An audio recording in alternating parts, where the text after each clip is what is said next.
인수를 펼치는 의사들의 소소하면서도 위대한 순간들과 만나보는 TV자서전 명의 2.0 엄지민입니다. 네, 안녕하십니까. 고관절 전문 정형외과 의사 권순영입니다. 노년에 접어들면 어쩔 수 없이 질병과 마주하게 되는 순간들이 있는데요. 그럴 때 노인들이 제발 이 병만은 피했으면 하고 두려워하는 질병이 있답니다. 엄지민 아나운서 한번 생각해 보시죠. 사실 제가 아직은 이 병과는 멀어서 잘은 실감을 못하지만 뉴스 보도할 때 많이 듣거든요. 나를 잃어가는 병, 치매를 가장 두려워한다고 하시더라고요. 네, 맞습니다. 우리나라 보건사의 연구원 조사에 따르면 노인들이 가장 두려워하는 질병 1위가 바로 치매고요. 2위가 암, 3위가 뇌졸중이라고 합니다. 모두들 참 피하고 싶은 질병들이죠. 특히 아주 선명했던 기억인데 이게 조금씩 희미해지면 나도 치매가 아닐까? 이런 두려운 생각이 드실 수도 있을 것 같아요. 그래서 오늘은 저희가 명의 모시고 치매 전 단계인 경도 인지 장애에 대해서 이야기 나눠보려고 합니다. 오늘의 주인공 화면으로 만나보겠습니다.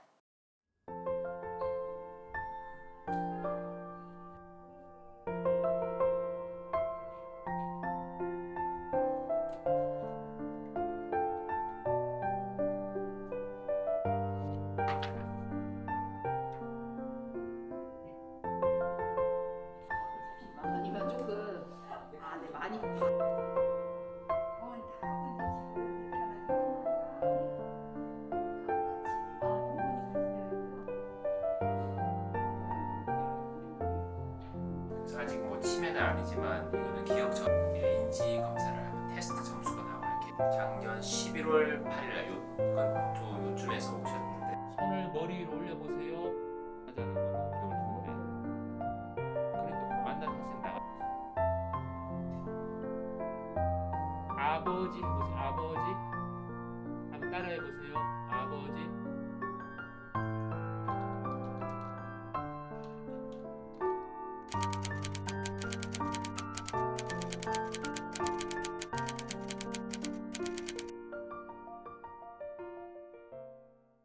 네, 오늘은 신경과 전문의 양동원 교수님 모셨습니다. 교수님 반갑습니다. 네, 안녕하세요. 반갑습니다. 저희 시청자분들께 교수님 소개 부탁드릴게요. 네, 안녕하세요. 저는 서울성모병원에서 신경과 교수를 하고 있습니다. 현재 기억장애 치매 클리닉을 운영하고 있고요. 대한치매학회 이사장을 또 맡고 있습니다. 그리고 마포구 치매센터에서 치매센터장을 맡고 있습니다. 교수님, 이 치매와 연관된 오늘 하여튼 저희가 최고의 전문가를 모셨는데 이 치매라고 하면 좀 뭐 모르는 분이 없겠습니다만은 요즘 최근 이제 저도 많이 익숙합니다만은 경도 인지 장애라는 얘기가 많이 들리거든요. 이 어떤 상황이고 어떤 질병을 얘기하나요? 치매가 되기 전 상태를 얘기한다고 쉽게 생각하시면 될 것 같습니다. 경도 인지 장애. 이 상태가 되면은 이제 기억이 많이 떨어지고 인지가 떨어지고 하지만 일상적인 생활에는 큰 문제가 없는 상황입니다. 그 치매는 본인이 이제 그런 생활에 문제가 있기 때문에 보호자가 도움을 줘야 된다든지 이렇다 그러면 경도인지 장애는 혼자서 생활이 아직은 가능하지만 인지가 떨어진 상황이다. 하지만 이 상태가 중요한 이유가 이때 치료를 잘해서 치매로 넘어가지 않게 해야 되는 그런 아주 중요한 치료 상태, 치료를 받아야 되는 상태라고 생각되기 때문에 상당히 요즘 관심을 받고 있는 그런 질병 상태이죠. 혼자서 생활이 가능하면 경도 인지 장애고 혼자 생활이 좀 어려우면 치매다. 이렇게 크게 생각하시면 될 것 같습니다. 이렇게 이제 설명을 해주시니까 알기가 쉬운데 이 경도 인지 장애랑 좀 비슷한 개념으로 주관적 인지 저하라는 상태도 있더라고요. 이 두 개는 어떻게 다른가요? 치매가 있고 치매 앞쪽은 경도인지 장애가 되죠. 근데 경도인지 장애 앞쪽이 이제 주관적 인지 저하라고 하는 상태입니다. 우리가 경도인지 장애를 진단을 할 때 인지 검사를 하게 됩니다. 그러면 이제 기억력이 가장 중요한 게 기억력인데 기억이 떨어진 정도가 얼마인지에 따라서 나누게 되죠. 그래서 정상인 사람들이 한 50점이 평균치다. 100점이 만점이고 그렇다 그러면 경도인지 장애는 7점 이하가 되면 우리가 인지가 많이 떨어지는 거다. 경도인지 장애의 진단 크라이테리아가 되는데 7점보다 높은 상태를 주관적 인지 저하라고 합니다. 그래서 주관적 인지 저하는 보통 내가 기억이 떨어졌다고 와서 뭐 검사를 하고 다 했는데 정상적인 범위를 보이는 이런 경우를 우리가 주관적 인지 저하라고 그럽니다. 근데 주관적 인지 저하도 안심할 상태가 아니고 시간이 지나면 이게 경도 인지 장애로 이제 좀 많이 발전을 하게 되죠. 그래서 최근에는 이쪽도 치매를 예방하는 그런 이제 대상이 되고 있습니다. 주관적 인지 장애, 경도 인지 장애 그리고 치매 네, 치매. 이렇게 네. 발전이 되는 건데 네, 네. 경도 인지 장애를 앓는 분들, 겪는 분들 네. 전부 다 치매로 가는 건 아니죠? 그렇습니다. 다 가는 건 아닙니다. 경도인지 장애는 치매로 갈 수 있는 위험도 상당히 높죠. 그래서 경도인지 장애 환자분들을 볼 때 보통 1년에 한 10% 내지 15%가 치매로 간다고 되어 있는데 정상적인 인지를 가진 분들은 1%입니다. 굉장히 차이가 많이 나죠. 그래서 환자분들을 쭉 관찰해 보면은 한 7년 정도 지나게 되면 한 80%의 경도인지 장애 환자들은 치매로 갑니다. 하지만 20%의 환자분들은 유지를 계속하고 있거나 다시 이제 정상으로 돌아가는 그런 상태를 이제 보이고 있는 거죠. 그리고 이제 이러한 경도인지 장애가 치매로 갈 수 있는 그런 요인들이 또 위험인자들이 또 따로 있죠. 그래서 이제 그런 사람들은 예를 들어서 이제 치매의 가족력이 있거나, 그다음에 우울증을 앓았거나, 그다음에 뇌를 사진을 찍었는데 뇌가 위축이 많이 돼 있거나, 아포의 유전 단백질 형태가 사형을 가지거나, 그리고 최근에는 이제 아밀로이드 펫이라고 하는 사진을 찍는데 그것이 양성인 경우에는 굉장히 그런 위험도가 높다고 알려져 있습니다. 위험 인자들을 몇 가지 짚어주셨는데 뭐 뇌에 새로운 자극이나 변화가 있을 때 네. 그럴 때 치매로 발전하기도 하나요? 예, 변화는 이제 여러 가지가 있을 수 있는데요. 우리가 흔히 말하는 것이 이제 이런 변화들은 노화와 관련이 많이 있다는 걸로 알려져 있죠. 우리가 나이가 들면 치매가 많이 발생되는 이유가 그것입니다. 그래서 노화가 되고 어떤 뇌에 어떤 변화가 생기게 되면 뇌가 위축이 되죠. 그러면 신경세포가 작아지고 적어지고 그다음 뇌가 혈관도 막힐 수가 있고요. 뇌 염증도 많이 발생을 하고 그렇습니다. 그러면 이런 뇌들이 작아지고 하면서 기능이 떨어진다 그러면 점점 뇌가 갖고 있는 기억력이라든지 집중력, 계산력 이런 것들이 떨어지면서 치매 증상이 발생을 하는 것이죠. 그리고 우리가 검사를 하고 뇌를 부검하고 이러는 이유도 뇌 안에 이제 뇌를 손상시키는 단백질이 많이 쌓이는데 알츠하이머 같은 경우 가장 대표적인 이제 치매의 원인이 된 알츠하이머 병에서는 아밀로이드 단백질과 타우 단백질이 쌓이지만 뭐 파킨슨이라든지 그다음 루이체 치매 같은 경우는 알파 시니쿨레인 이런 그 단백질 쌓이고 이런 단백질이 뇌를 손상을 시키기 때문에 그 단백질을 우리가 확인하는 절차가 상당히 중요합니다. 진단을 위해서는. 네. 근데 노인 10명 중에 1명이 그 치매를 앓고 있다고 그러더라고요. 네네. 통계상. 네. 그런데 지금 말씀하신 그 경도 인지 장애 수와 그 치매 정도 수는 어떻습니까? 분포가요? 네, 경도인지 장애는 치매 환자보다 훨씬 많습니다. 그래서 네. 보통 일반적으로 1배 반에서 2배 정도는 숫자가 된다는 그렇게 알려져 있는데 지금 우리나라 치매 환자가 대략 한 95만 명 정도 된다고 하면 경도인지 장애는 한 140만 명에서 뭐 190만 명 여기에 해당되고 지금 굉장히 초고령화 사회로 가기 때문에 앞으로도 그 숫자는 굉장히 늘어날 것이라고 그렇게 우려스러운 레포트가 나오고 있습니다. 지금 방송 보시는 분들 아마 나도 뭐 인지장애가 있는 게 아닐까 이렇게 걱정하는 분들 계실 것 같아서 저희가 간단한 테스트를 해보려고 하는데 교수님께서 도와주시는 거죠? 네네. 간편형 치매 설문지가 있습니다. KDSQ라고 하는 이제 설문지인데 이건 2002년도에 제가 발표를 했죠. 논문에 발표했는데 15가지 질문을 하고 있습니다. 그래서 여기에 이런 게 해당되는 것이 없으면 그렇지 않다는 0, 그다음에 간혹 이런 증상이 있다 그러면 1점, 자주 많이 그렇다 그러면 2점을 주게 됩니다. 그래서 보면 첫 번째는 이제 언제 어떤 일이 일어났는지 기억하지 못한다. 그다음 며칠 전에 들었던 이야기를 잊는다. 또 세 번째는 반복되는 일상생활의 변화가 생겼을 때 금방 적응하기 힘들다. 4번째는 본인에게 중요한 사항을 잊는다. 5번째 어떤 일을 해놓고서 잊어버려서 다시 반복한다. 6번째 약속을 해놓고서 잊고 7번째는 이야기하는 도중에 자기가 무엇을 얘기했는지를 잊는 경우도 있고요. 8번째 하고 싶은 말이나 표현이 금방 떠오르지 않는 경우. 그다음에 9번째는 물건 이름이 금방 생각이 나지 않고 10번째는 TV를 보면서 그 내용을 이해하기 힘들다. 11번째 전에 가본 장소를 기억하지 못하고 12번째는 길을 잃거나 헤맨 적이 있는 경우, 13번째 계산 능력이 떨어진다. 14번째 동계산하는데 실수가 있다. 15번째 과거에 쓰던 기구나 물건의 사용이 서툴다. 이렇게 되어 있습니다. 그래서 검사를 해서 점수를 내보면 점수에 따라서 우리가 위험도를 체크를 할 수가 있는 것이죠. 혹시 몇 점이 해보셨나요? 네, 하여튼 네. 뭐 이 점수를 말씀드리기 전에 네, 하여튼 이 교수님께서 이 본인이 직접 이 치매 도표를 만드신 거잖아요, 테스트에. 예, 만들고 현재 이것이 생애 주기별 우리가 건강 검진이 있습니다. 국가에서 하는 건강 검진.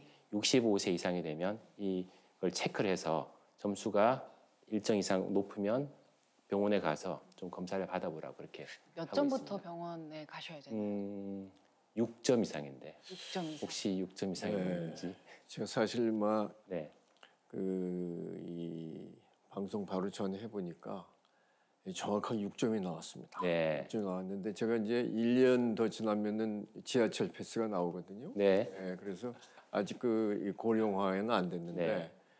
하여튼 이 교수님 이러한 테스트를 직접 본인이 만드시고 네. 근데 이것이 참 이 국가적 측면에 있어서 그렇게 적용된다 그러니 참 의사의 한 사람으로서 큰 성취 이루셨어요. 네. 네. 그리고 하나 이제 좀 주의할 것은 사실은 이건 이제 본인이 하기도 하지만 더 중요한 게 더 정확한 것은 그 환자를 잘 아는 보호자가 했을 때 더 정확. 가까운 사람들이 봤을 어떤 분들은 불안감이 너무 크면 점수를 굉장히 많이 점수를 주게 되거든요. 그래서 혹시 많이 점수를 했는데 내가 걱정되시는 분들은 점수 많이 나올 수 있다. 그것도 이해를 하시고 그렇게 좀 점수에 계산할 때 좀 주의를 기울일 필요가 있습니다. 엄지영 아나운서 몇 점 나오셨어요? 저는 사실 놓쳤어요. 그래가지고 중간에 계산을 하다가 놓쳐서 그래서 못하고 계산하기 있어요. 싫으신가 보다. 근데 여러분들도 이제 다시 돌려보면서 좀 계산을 정확하게 해보시고 만약에 6점이 넘으면 병원에 가서 한번 이제 또 더 정밀한 테스트를 받아보시는 게 좋다는 거죠. 네, 그렇죠. 예. 네. 제가 교수님 한번 외래 한번 방문하도록 하겠습니다. 네. 사실 지금이 저희가 간단하게 해보는 테스트를 한 거고 네. 병원 가야 진짜 정확한 테스트를 받을 수 네, 있는 그렇습니다. 거잖아요. 그런데 네. 진단이 쉽지는 않다고요. 진단이 쉽지가 않죠. 특히 이제 경도인지 장애 같은 경우는 더 어렵다고 알려져 있습니다. 그래서 이제 그 여러 가지 검사도 있고 비용도 좀 부담이 되고 그래서 못 오시는데 우리가 경도인지 장애를 진단할 수 있는 가장 중요한 검사들은 인지기능 검사라고 하는 자세한 테스트가 있습니다. 기억력, 판단력, 집중력, 이런 언어 기능 이런 것들을 하는 것이 있는데 그게 보통 이제 시간은 보통 이제 한 1시간에서 1시간 반 정도 걸리는 굉장히 아주 복잡한 인지기능 검사입니다. 그걸 하게 되면 점수가 나오죠. 그래서 이게 정상인지 7점 이하로 떨어져 있는지 이런 것들이 그게 한 영역에 있는 건지 다양하게 영역에 있는 건지 그런 것들 하는데 보통 뭐 한 45만 원 정도 그 검사 자체가.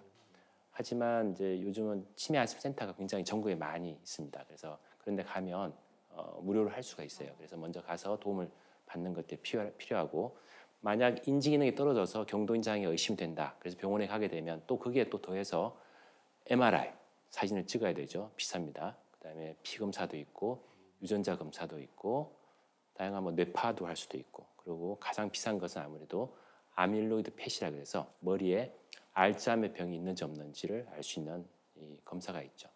우리나라는 이제 그 검사가 대략 한 110만 원, 115만 원 정도 하는데 미국 같은 경우에는 한 600만 원에서 많게는 한 1000만 원까지 되는 검사인데 우리나라는 굉장히 싸게 그리고 쉽게 할 수 있는 검사가 되겠습니다. 네, 교수님 과거에는 이제 이 치매 치료에 이 어떤 관심이 많았었다면 요즘은 이 지금 말씀하신 경도인지 장애의 진단과 관리가 아주 부각된다고요. 네. 그 이유가 있습니까? 굉장히 중요한 이제 질문을 하셨는데요. 네. 올해가 사실은 치매의 치료에서 굉장히 획기적인 어떤 전환점이 일어나는 그런 해입니다. 그 이유가 아밀로이드 단백질을 제거하는 그 약제가 이번 FDA 승인을 받게 되죠. 이전까지만 하더라도 치매가 진단이 되고 알츠하이머 병이 이제 진단이 되었을 때 저희가 할 수 있는 거라고는 뇌에서 아세틸콜린을 올린다든지 글루타메이트라고 하는 그런 신경 전달 물질 차단시키는 그런 약제들을 쓸 수밖에 없었는데 대중적인 요법이라고 보면 됩니다. 쓰면은 대부분 다 증상은 약간 개선되지만 다 나빠지는데요. 올해 레카네맙이라고 하는 약이 미국 FDA 승인을 이제 받게 되는데 이 약은 직접 머리에서 아밀로이드 단백질을 제거하는 그런 효과를 가지고 있습니다. 그래서 레카네맙 같은 경우는 올해 7월 6일 날 미국 FDA 승인을 정식으로 받았는데 한 달에 2번 주사를 맞게 됩니다. 그러면 이 주사를 맞은 이 약제는 머리로 올라가서 아밀로이드 단백질과 결합을 하게 됩니다. 그러면 염증 반응, 면역 반응을 일으키고 그렇게 되면 마이크로글라이라고 하는 면적 세포가 들어가서 그걸 제거하는 그런 효과를 가지게 되죠. 그래서 머리에 있는 단백질이 대략 한 85% 이상 환자분에도 완전히 없어지는 굉장히 획기적인 그런 변화를 일으키고 인지 기능이 떨어지는 것을 늦춘다고 그렇게 알려져 있습니다. 이것은 이제 치매가 진행된 사람들한테는 그렇게 효과를 발휘하지 못하고 초기 치매나 더 좋게는 경도인지 장애 환자분들한테 주사를 맞아서 치매로 진행하는 것을 억제하는 그런 효과가 훨씬 더 크다고 알려져 있기 때문에 이 약제가 들어오면 많은 도움을 받을 수 있을 거라고 생각합니다. 말씀하신 경도인지장애 치료제 아직 안 들어온 거잖아요. 네네. 우리나라에는 언제쯤 들어올까요? 네, 저희 예상은 조금 시간이 걸릴 것 같아요. 내년도 후반이나 빠르게 하면은 후내년도 초반에 들어올 것 같아 생각이 됩니다. 지금 일본은 아마 저번 달에 승인이 나고 12월 달부터는 아마 주사를 맞을 수 있다고 돼 있고 미국 같은 경우는 이제 한 8월 달부터는 지금 현재 주사가 진행이 되고 있습니다. 아, 이게 FDA 승인은 받은 건데 우리나라 안에서 심사가 필요해서 그런 거예요? 네, 근데 한 번에 이제 이 다 풀지를 않고 차츰차츰 이제 넓혀 나가는. 왜냐하면 생산량도 딸리니까 한 번에 다 열지를 못하는 거죠. 그래서 중요한 나라별로 서서 이제 하는데 우리나라도 지금 굉장히 빠른 스텝을 밟고 있으니까 좀 빨리 들어오지 않을까 생각합니다. 이 치매약과 연관돼서는 긍정적인 면도 있지만 혹시 우려되는 부작용 같은 것이 있습니까? 이 혈관에 있는 그런 아밀로이드를 제거를 하게 되면 혈관벽이 약해지는 그런 상태가 되고 혈관벽이 약해지면서 피 속에 있는 혈장이 빠져나오는 그리고 피가 터져 나오는 그래서 출혈이라든지 부종 이것이 이제 뇌에 이제 생기게 됩니다. 그것을 아리아라고 부르는데 이 아리아가 가장 문제가 되고 있습니다. 아리아가 많이 발생되는 경우에는 이제 주로 주사 용량이 높다든지 특히 이제 중요한 것은 아포이 아까 제가 말씀드린 예. 아포이 유전자 중에 사형을 가진 사람들은 예. 굉장히 많이 발생을 해요. 그래서 주사를 맞지 않는 그 대조군에 있던 사람들은 약 한 2~3% 정도 이게 아리아가 생긴다 그러면 주사를 맞는 분들 유전자 변형이 없는 3.3을 보통 가지는 이런 사람들은 한 14%, 15% 있는다 그러면 아밀로이드 아포이 유전자 사형이 양성인 사람들은 많게는 40%, 45%까지 늘어나기 때문에 그런 분들한테 주사를 할 때는 굉장히 조심해서 써야 됩니다. 아포이 유전자 사형 있는 분들 네. 아까는 이게 그 치매 위험 인자가 되기도 네네. 한다고 하셨고 네. 또 부작용도 많이 나타난다고 네네. 말씀해 주셨는데 왜 그런 건가요? 네, 이 아포이 유전자라고 하는 것은 가장 우리가 임상에서 유전 검사를 할 때 가장 흔하게 이제 우리가 검사하는 것인데 이 아포이형은 2형과 3형과 4형이 있습니다. 그 약간의 변형이 될 때 염기 서열이 변형되면 나타날 수가 있는데 원래 이게 하는 일들은 라이포프로테인을 만들어서 뇌에서 신경세포가 손상이 되면 그것들을 고쳐주는 그런 역할을 하고요. 이 단백질이 그리고 면역을 조절해주는 염증 반응을 조절해주는 그런 역할을 중요한 역할을 하는데 이것이 너무 과도하게 이제 발현이 되면은 문제가 생기는 거죠. 그것이 이제 2, 3, 4 중에서 사형이 되면은 그런 반응이 훨씬 더 많이 생깁니다. 염증 반응도 많이 생기고 그렇기 때문에 사형이 있는 사람들은 사명이 있는 사람들에 비해서 치매가 발생할 확률이 한 5배에서 7배 정도 많이 발생된다고 돼 있고 뇌에서는 아밀로이드가 많이 쌓이고 뇌 손상도 심하기 때문에 뇌도 많이 위축도 더 많이 되고 인지 기능도 빨리 떨어진다고 이렇게 알려져 있죠. 그래서 이런 변화는 초등학생부터 벌써 이런 변화가 아포이 사형이 있는 경우에는 초등학교 때부터 그 IQ가 좀 떨어진다고 그렇게 알려져 있어서 상당히 중요한 그런 유전자로 이제 자리매김하고 있습니다. 이게 유전자면은 예방할 수 있는 건 아니잖아요. 타고나는 거죠. 예, 타고나서 그러면은 할 수가 없어요. 검사 같은 걸 해보면 알 수 있는 건가요? 검사를 할 수 있는데 전에는 이제 우리가 약이 없을 때는 검사를 아예 하지 말라고 그랬습니다. 우리가 알아도 우리가 할 수 있는 게 없었기 때문에. 근데 이제 요즘 같으면은 이런 새로운 치료가 나오면 좀 적극적으로 해서 사용이 있다 그러면 이제 머리 검사도 해보고 없애는 그런 치료가 필요한데 그건 제 생각엔 한 60대 정도 되면 하시는 거고 젊어서는 하지 마시고 또 하나 중요한 것은 이 사형이 있는데 또 앞에 우리가 말씀했던 그런 적극적인 그런 예. 이제 운동도 하고 머리도 쓰고 이러는 사람들 예. 하고 사형이 없는 사람들이 그런 걸 하지 않고 레이지한 활동 그다음에 머리 써도 안 쓰고 술 많이 마시고 했을 경우에 어느 게 더 좋으냐? 사형이 있는데도 그런 활동한 사람들이 훨씬 더 치매가 걸릴 확률이 적다고 돼 있기 때문에 좀 평소에도 적극적인 운동과 머리 쓰기, 뇌 보호하는 그런 활동하는 것이 중요합니다. 네. 이 진행된 치매를 좀 치료하는 약은 어떻습니까? 상황이? 네. 지금 현재 개발되고 있는 항체 치료들은 굉장히 아주 초기에 예. 사람들한테 되는데 사실은 약들이 또 필요한 분들은 좀 진행된 분들한테 꼭 필요하죠. 근데 지금 다행히도 그분들을 위한 약들도 지금 이제 3상 연구들이 많이 진행을 하고 있어서 조만간 약들이 나와서 좀 도움을 받을 수 있을 거라고 생각이 됩니다. 네.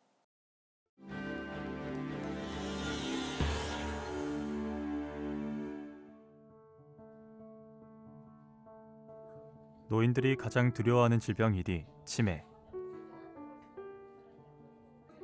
선명했던 기억들이 조금씩 희미해지며 나를 잃어가는, 그래서 암보다 더 두려운 병이다.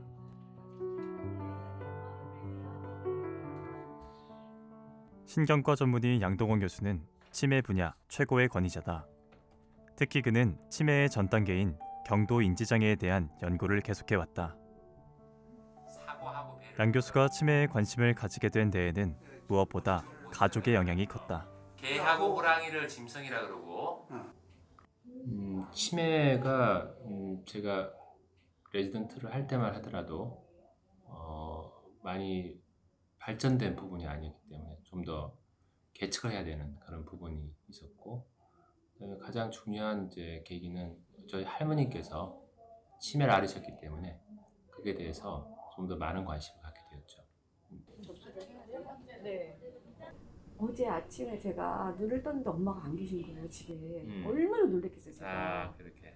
만약에 못 찾으면 경찰이라도 불러야 돼서 막 저도 막 미친 듯이 막 뛰어나갔거든요. 예. 근데 저희 집 골목에서 이렇게 저쪽에서 이렇게 계신 거예요. 밖에서? 네, 그래서 왜 거기 계셔? 했더니 친구들 오늘 만나기로 해서 그래서 다행히 멀리 혼자 가지는 않으셨네. 멀리는 못 가, 다리가 예, 다리가 안 좋았어. 아팠어. 네. 그렇군요. 근데 이제 자기는 착각을 하고 있는 거예요. 자기 세계에 갇혀 있어요. 착각이 지금. 아니고 기억력이 떨어져서 아, 그런 거예요.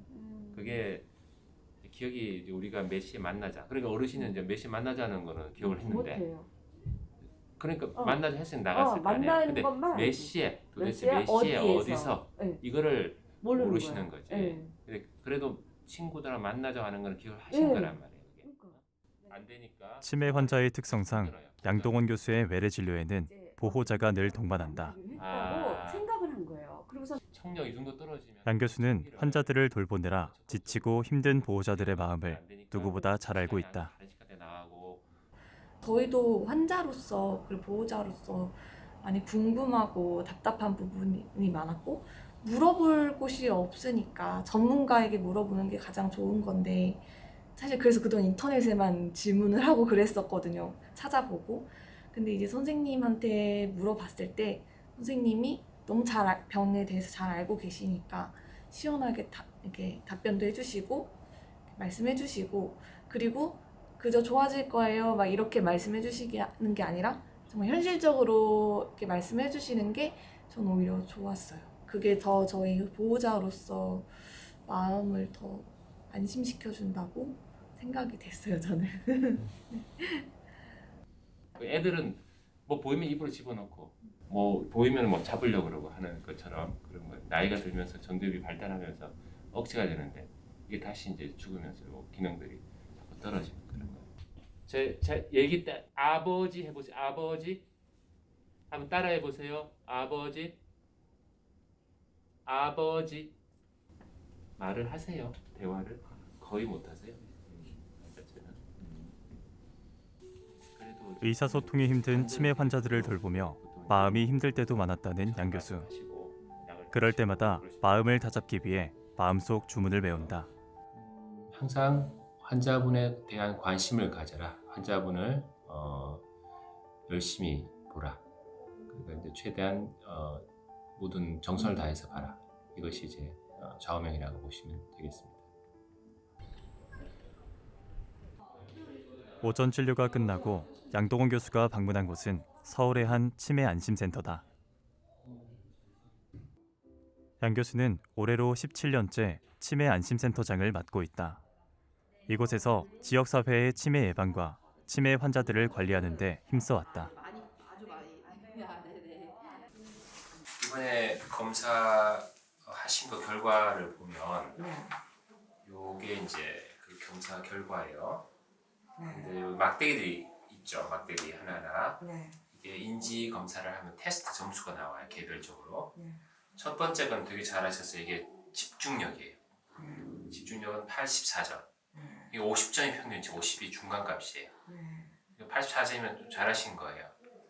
근데 여기 보시면 요 밑에 아주 막대가 짧은 게 있죠. 요게 기억력 점수예요. 기억력은 굉장히 많이 떨어진다는 얘기예요. 기억력 점수 1점밖에 안 되니까 100명 중에서 끝에서 한 1등 정도 하니까 상당히 제가 보기엔 기억력이 괜찮은 것 같은데. 본인이 이제 생각하시기에는 그렇고 검사에서는 떨어지게 나와요. 그래서 이거는 이제 생활에서는 이렇게 되면 뭘 자꾸 잊어버릴 수도 있고 들으면 금방 잊어버리고 물건 같은 걸 두면 찾지를 못하는 그런 현상들이 벌어지는 거죠. 그래서 아직 뭐 치매는 아니지만 이거는 기억 저하라고 우리가 얘기를 해야 돼요. 기억 저하가 있다 이렇게 보시면 돼요. 근데 이제 삶의 현장에서 노인들을 만나며 치매 예방에 대한 길을 찾아왔다는 양동원 교수. 그 힘을 원동력 삼아 오늘도 새로운 길을 만들어가고 있다. 인지 훈련이라서 기억을 올리는 그런 이제 병원에서 할 일도 굉장히 많죠. 그렇지만 이 치매 안심센터에서 하는 일은 또 다른 또 만족을 주고 즐거움을 주고 있습니다. 왜냐하면 병원으로 찾아오지 못하는 그런 환자분들 많으시거든요.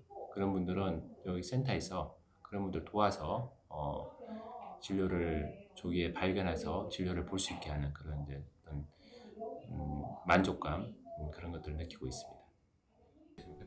환자뿐만 아니라 보호자와 가족까지 고통스럽게 만드는 질병 치매. 양 교수는 치매 환자를 둔 가족들에게 꼭 하고 싶은 말이 있다. 가르쳐가지고 뭘 학습하게 만든다든지 그런 거 많이 힘드실 거예요. 환자 보호자분들 굉장히 힘든 이제 일을 하고 있지만 그렇지만 부모님들이 본인들을 키울 때 어떤 정성을 기울였는지를 아마 생각을 해보시고 할 수 있는 대로 최대한의 정성을 기울여서 부모님들을 보는 것이 저는 합당하지 않나 이렇게 생각하고 있습니다. 또 그리고 만약 치매 환자분들을 보면서 힘든 일이 있을 때는 또 의사를 찾아서 또 그 힘든 부분을 또 치료받을 수 있는 그런 것도 중요하다고 생각하고 있습니다. 네, 우리 양동원 교수님께서 오늘날에 참 이 의사의 길을 이렇게 쭉 가게 되시게 된 것이 또 의사이신 아버님의 영향이 컸다고요. 네. 지금 상당히 연로하셨음에도 불구하고 지금껏 그 환자분들을 네. 치료하고 계신다고 말씀드렸는데, 네. 네, 한번 좀 말씀 네. 해주시죠. 사실 저희 아버님의 영향이 컸다고 네. 저는 생각을 하고 있고요. 지금 88세 만으로 88세신데 지금도 환자를 보고 계십니다. 거의 뭐 내과 이제 전문이시고 부산대 5기 졸업이신데 지금도 환자를 너무 열심히 보고 계시고 얼마 전에 전화가 왔는데 독감 때 하루에 90명 보셨다고 너무 힘들다고 그렇게 전화가 왔던 적이 있습니다. 아버님께서는 지금 연로하시지만 지금도 열심히 환자들을 보시고 너무 성실하게 너무 보시고 그렇습니다. 근데 어릴 때부터 쭉 봐왔기 때문에 많은 영향을 이제 저한테 주셨는데 환자에 대한 애정이 얼마나 높으시냐면 책임감이 얼마나 많으시냐면 그 신장암을 진단을 받아 수술 받았던 적이 있습니다. 저희 병원. 네. 그래서 저희 병원에서 입원해가지고 다 드러낸 것이 아니고 일부 잘라내는 수술을 했어요. 그게 훨씬 더 아프거든요. 이렇게 드러내는 것보다. 근데 그냥 좀 쉬다 가시라고 저 말씀드렸는데 부산에 가셔야 된대요. 왜 그러냐니까 환자로 예약이 돼 있다고. 그리고 수술을 받은 일주일 뒤에 환자 진료를 보신 거예요. 보통 한 3주 정도 누워 있어야 되거든요. 예, 회복하는. 그러니까 그런 책임감이 너무 강한 그런 모습들을 보이는 것이 제가 어릴 때 굉장히 많은 영향을 받은 것이 아닌가. 그리고 지금 또 그 어떤 그 관심, 의료에 대한 관심, 의학에 대한 관심이 되게 높으세요. 그래서 수시로 모르는 거 있으면 저한테 전화를 합니다. 그래서 이런 약은 어떻게 쓰냐, 이런 증상이 있을 때 어떻게 하냐 이렇게 하고 며느리한테도 제 처도 예. 이비인후과 의사인데 귀를 주로 전문하거든요. 그러면 이제 귀에 관련된 것은 또 전화해가지고 약을 어떻게 쓰느냐 뭐 이런 걸 물어보시는데 아직도 그러한 이제 관심이 상당히 많은 것이죠. 네, 이 치매라는 질환이 참 그 뭐 지금 말씀드린 어려운 질환인데, 네. 뭐 나름대로 이러한 부분을 전공을 하고 또 이제 정복을 하고자 많이 노력을 하시는데 참 그 저기 좀 뚝 씹는 성격이어야 될 것 같다는 생각이 드는데, 좀 학창 시절은 좀 어떠셨습니까? 학창 시절 저희 뭐 소위 말하는 범생이 그런 것이었던 것 같습니다. 제 별명이 이제 접착제였다고 그러는데 한번 앉으면 한 뭐 대여섯 시간 안 일어나고 계속 공부를 하고 그랬던 적이 있었는데 너는 소변도 안 보냐 뭐 친구들이 그런 얘기를 했던 것 같습니다. 그래서 이제 공부는 열심히 하고 그리고 저는 이제 궁금한 걸 참지를 잘 못했던 것 같아요. 궁금하면 무조건 손들고 알아보고 책을 본다든지 해결이 돼야지만 또 되고 뭐 성격적으로는 배려심, 뭐 상대방에 대한 그런 관심 이런 것들이 좀 많지 않았을까. 그런 것들이 또 저희가 사회생활할 때 상당히 많은 도움을 줬던 걸로 저는 이제 그렇게 생각합니다. 그 치매는 본인도 힘들지만 네. 교수님께서 너무 잘 아시겠지만 가족분들도 굉장히 힘든 질병이잖아요. 네네. 그래서 환자나 뭐 가족들 같이 돌보는 활동도 하고 계신다고요? 네네. 혹시 카페를 자주 가시죠? 카페는 카페 가서는 뭐 하세요? 커피 마시고 또? 핸드폰도 좀 하고요. 네. 그리고 잠깐 멍도 때리고. 그러니까 활동은 상당히 많죠. 예. 그게 사실은 하는 사람들은 그게 너무 자연스럽고 일상적인 생활이기 때문에 고마운 줄 잘 모릅니다.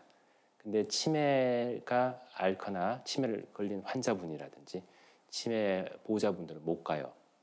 상대방들이 이제 자기를 어떻게 할 것인지 환자분들이 그 컨트롤이 안 되니까 갑자기 이제 대소변 실수도 할 수도 있고 다른 행동을 할 수도 있고 예측이 안 되는 가지를 못 하는데 그런 일상 커피를 한 잔 마시고 싶고 케이크를 좀 먹고 싶고 사람하고 얘기를 하고 싶은 그런 활동조차도 일상생활에서는 할 수가 없는 그런 것들이 굉장히 안타까운 점이 있었습니다. 그래서 저희 그 치매학회에서는 굉장히 오래전부터 일상예찬이라고 하는 프로그램을 해서 카페라든지 전시장이라든지 그다음에 야외 놀이시설이라든지 이런 데 치매 환자분들 모시고 가서 그렇게 일상 활동을 할 수 있게 제공을 하고 있고 동시에 환자를 보느라고 힘들었던 그런 보호자분들도 같이 오셔서 그동안만큼은 쉬실 수 있게 그렇게 자원봉사들이 대신 환자를 돌보는 그런 시간 동안 쉬실 수 있게 즐길 수 있게 그런 활동을 하고 있습니다. 그래서 굉장히 호응도가 좋고 앞으로도 계속 그런 활동을 이어갈 예정이 있습니다.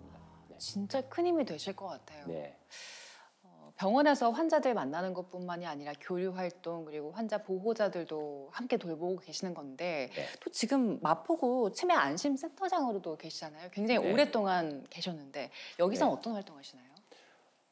치매 안심센터라고 하는 것이 이제 처음 생겼던 것이 2007년도입니다. 2007년도. 근데 제가 이제 원년 멤버죠. 원년 멤버. 지금은 전국 256개 센터가 있지만 그때 오픈할 당시만 해도 서울 지역에서만 만들어졌었어요. 그래서 서울 지역에서 처음에 3개가 오픈을 했었는데 그중에 하나가 마포 치매 안심센터였는데 제가 지금 대략 17년 정도 계속 하고 있는 것 같은데요.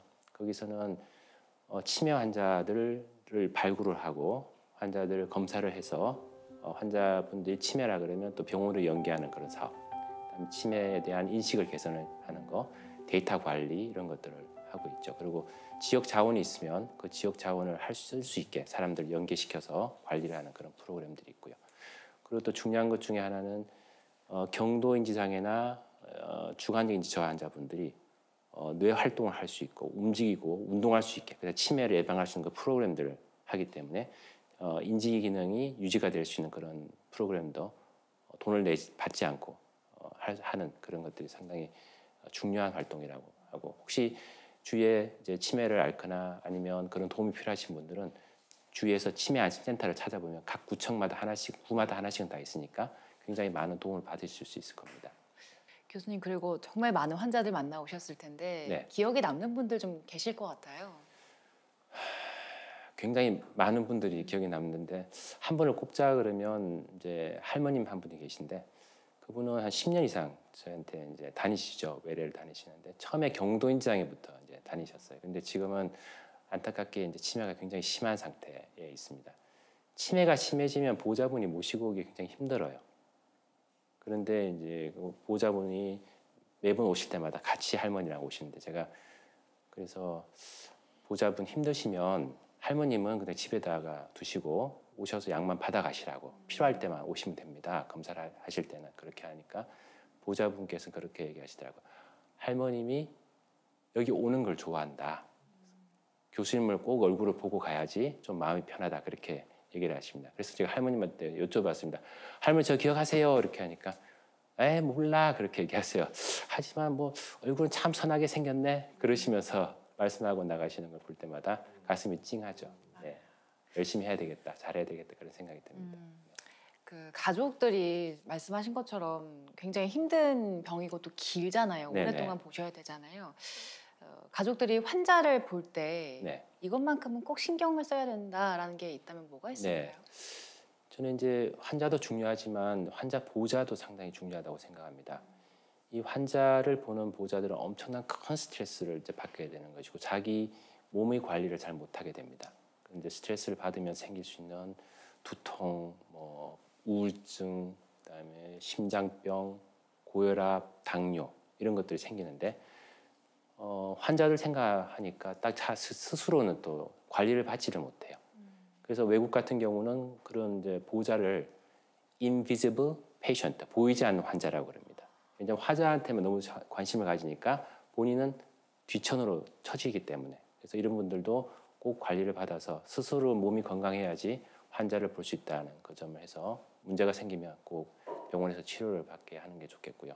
또 하나 이제 보호자분한테 말씀드리고 싶은 거는 이제 치매가 심해지면은 기억을 못 해요. 금방 있던 거 금방 잊어버리고. 그래서 하다 보면은 아무래도 이제 좀 심하게 대하시고 뭐 어떤 욕도 하실 수도 있고 막 그런데 그 마음 상처되는 말을 막 뱉으세요. 왜냐하면 기억을 못 할 거라고 생각하는데 기억을 해요. 근데 그런 분들이 잊어버리지만 그 마음이 상처가 되는 그런 말들이 들리면 우리가 해마라고 하는 것들은 이제 사건을 잊어버리는 그런 것들. 그래서 금방 잊어버리는 것은 해마가 손상되기 때문에 그런데 해마 위쪽에 있는 앞쪽에 있는 그 아미그달라라고 하는 그런 조직이 있는데 이거는 굉장히 오랫동안 기능을 하고 있습니다.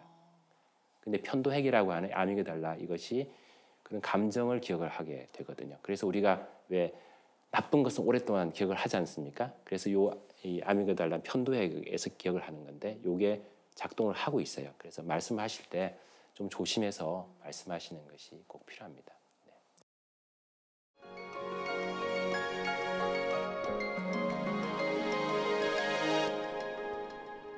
네, 이제 명의의 명강연 함께 들어볼 텐데요. 오늘 양동원 교수님께서 준비한 강연의 주제는 치매를 예방하는 방법, 진인사 대천명입니다. 교수님 강연 부탁드립니다. 네, 치매를 예방하는 방법 제목을 진인사 대천명으로 했습니다. 왜 이렇게 붙였는지는 좀 이따 제가 말씀을 드리겠습니다. 알츠하이머 병 가장 대표적인 치매를 일으키는 병이 되면 뇌가 작아지고 뇌 안에는 아밀로이드 단백, 타우 단백 이런 것들이 쌓이게 됩니다. 그럼 이런 것들이 독성작용을 해서 치매를 일으키는 그런 원인이 되는 것이죠.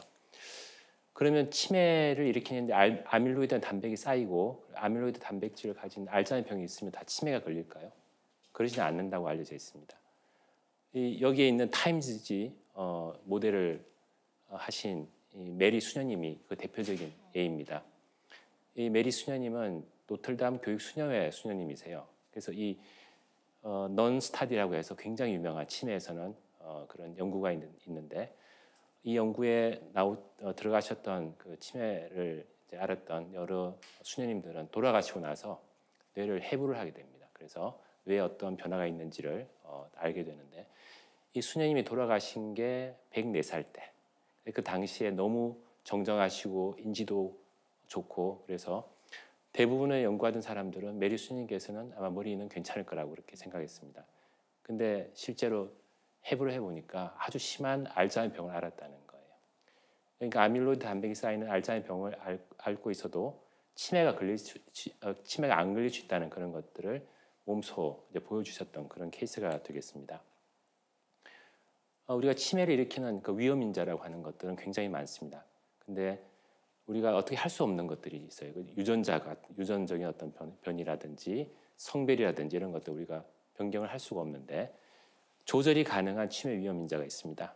거기에서는 여러 가지가 있는데 아동기 때는 교육을 많이 받아야 되죠. 그리고 중년기 때는 난청이라든지 뇌손상, 고혈압, 알코올 섭취, 비만 이런 것들이 치매를 일으키는 원인이 됩니다. 그래서 이걸 조절을 해야 되고 노년기가 되면은 흡연, 우울증, 사회적 고립, 신체 활동 부족, 공기오염, 당뇨병 이런 것들이 그 원인이 된다고 알려져 있습니다. 이것을 다 조절을 우리가 열심히 했다 그러면 약 한 40% 정도 치매가 발생하는 것을 예방할 수 있다고 알려져 있습니다. 그래서 치매 예방하기 진인사대천명이라고 하는 타이틀을 붙였는데 이것은 실제 2010년도에 저널에 우리가 보고를 했던 것입니다. 진땀나게 운동하고 인정사정 없이 담배를 끊고 사회활동하고 대내활동도 하고 천천히 술을 줄이면서 명을 연장하는 식사를 할 것. 이렇게 하면 우리가 할 수 있는 것은 다 하고 그 다음에 하늘의 어떤 뜻을 기다린다 이렇게 생각하시면 될 것 같습니다. 영어로도 되는데 파스칼이라고 해서 앞자를 따서 이렇게 만들었죠. 첫 번째, 치매를 예방하는 가장 중요한 것은 운동의 생활화입니다. 규칙적인 운동을 하게 되면 알츠하이머 치매의 발병률이 31% 줄어든다고 되어 있고요. 그리고 다양한 운동, 일주일에 한 3,500칼로리. 보통 우리가 그럼 얼마나 운동을 해야 되느냐 할 때 하루에 한 45분 정도, 일주일에 4번, 한 5번 정도 이렇게 운동을 하게 되면 충분하다고 그렇게 알려져 있습니다. 그리고 숨차고 땀나는 운동하라. 천천히 걷는 것보다 땀을 나게 하는 이런 것들이 치매를 줄인다는 것으로 잘 알려져 있습니다. 다음은 활발한 사회활동, 여가활동을 하는 것입니다. 친구를 사귀는 것이 굉장히 중요하죠. 그래서 친구를 한두 명 더 사귈수록 인지 저하율은 30% 줄어든다 이렇게 되어 있고요. 혼자만 지내는 그 고립된 생활을 하게 되면 치매가 많이 발생한다고 알려져 있습니다. 그리고 친척, 이웃과 자주 만나서 얘기를 하고 이런 것들이 많은 도움이 된다고 알려져 있습니다. 그리고 이제 사회활동, 지역 사회활동, 종교적인 활동이라든지 뭐 사회자원봉사 이런 것도 하게 되면 치매 발병률이 많이 떨어진다고 되어 있고요. 여가 활동, 뭐 영화를 본다든지 연극 본다든지 전시회 관람, 여행 그렇게 새로운 자극들을 받는 것이 굉장히 중요하다고 되어 있습니다. 그래서 뇌에 자극을 줘서 뇌가 활성화되게 그렇게 하는 것이 치매를 줄이는 데 되게 도움이 된다고 알려져 있고요. 그리고 저기 보면은 뜨개질 같은 거 있는데 이런 활동들, 그다음 정원 가꾸기 이런 것들도 상당히 도움이 된다고 알려져 있습니다. 다음은 이제 적극적인 두뇌 활동을 하는 것이 머리를 쓰는 거죠. 독서가 굉장히 이제 중요한 것 중에 하나인데 신문, 잡지, 책 읽기를 꾸준히 하면 인지 발생률이 한 20% 줄어든다고 되어 있습니다. 근데 그러면 얼마나 해야 되느냐? 매일 1시간 이상씩은 읽어야 된다고 그렇게 되어 있으니까 쉽지는 않은 것 같습니다. 그리고 이제 글쓰기도 좀 자기가 스스로 만들어서는 카피하는 것보다는 만들어서 글을 쓰는 일기 같은 것들 쓰는 것이 훨씬 좋다고 되어 있고요. TV 시청과 같은 좀 수동적인 것들은 좋지가 않다고 되어 있어요. 책 읽기라든지 글쓰기라든지 머리를 쓰는 이런 것들이 훨씬 좋다. 그리고 게임 같은 것들, 외국 같은 경우는 이제 카드 놀이 같은 것들이 사람들이 모여서 하니까 친구도 사귀고 게임도 하고 그렇게 하는데 우리나라 같으면은 화투가 좀 대표적인 거겠죠. 그래서 뭐 화투를 치면 치매가 예방되냐 물어보는 분이 많으신데 화투도 열심히 쳐야지만 재밌게 쳐야지만 그렇게 치매를 예방할 수 있다 그렇게 생각이 됩니다. 그다음에 절주를 해야 됩니다. 과음은 인지를 떨어뜨리는 원인이 되죠. 그래서 폭음, 뭐 예를 들어서 소주를 2병 이상씩 마시고 3병 마시고 고주망태가 되는 이런 것들은 상당히 뇌를 손상시키는 그런 것이 됩니다. 그래서 치매 발생률이 한 1.7배 이상 늘어난다고 돼 있고 또 하루 한두 잔 정도. 근데 절주를 하게 되면 프랑스에서 보면은 와인을 한두 잔 마시면 치매를 예방한다고 그렇게 되어 있는데요. 그렇게 절주를 하게 되면 또 예방하는 효과가 있긴 합니다. 근데 제가 한두 잔 얘기를 하면 큰 병을 뭐 입안 잔을 가져와가지고 한두 잔 선생님이 먹어도 된다 그랬대 이렇게 하는데 그건 아니에요. 예, 조금씩 먹는 거를 얘기를 하는 것이죠. 건강한 식생활이 또 중요합니다. 그래서 생선, 등 푸른 생선을 섭취하는 것이 치매 발병률을 떨어뜨린다고 되어 있고요. 그다음에 색깔 있는 과일과 채소를 먹는 것이 좋습니다. 색깔이 있는 것에 안에는 이 발생기 산소, 유해 산소를 제거하는 그런 것들 성분들이 들어 있어요. 그래서 이제 그런 것들이 도움이 많이 되고 우유를 마셔서 아주 단백질을 충분히 보충하는 것도 치매를 예방하는 그런 이제 되겠습니다. 그래서 진인사 대천명 이런 것들 해서 우리가 적극적인 치매를 예방하는 그런 활동을 할 수 있다 그렇게 제가 설명드리겠습니다. 네, 진인사 대천명으로 치매를 예방하는 방법 알려주셨는데 다 한 번에 하기 어렵다면 하루에 하나씩이라도 조금씩은 이제 실천을 해보시는 게 좋을 것 같습니다. 교수님 좋은 강연 감사합니다. 네, 감사합니다.